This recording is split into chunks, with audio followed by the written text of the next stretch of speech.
ethically for me, it's my job to not just look at the hoof and see that in isolation. Ethically, I need to look at the entire picture. Yeah. Because if I'm not saying, hey, I think that we are consistently getting issues with thrush because your horse stands in a cesspit, like it's really muddy at the moment, and they just don't have anywhere dry to stand. Um, ethically, for me, I have to mention something.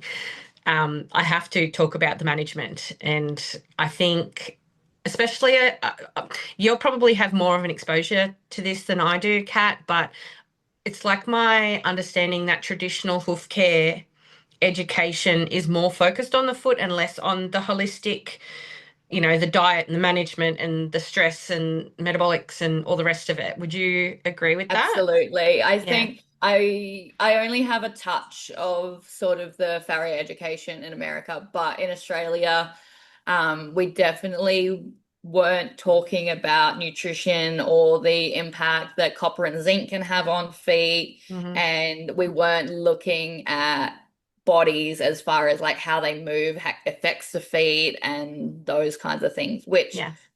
I understand why, because there's so much information that we need to teach. There's a limited of what we can put into the course. But Yeah. yeah, from the perspective of all of us here, like those are things that we look at so prominently when we go to look at client horses that Yeah.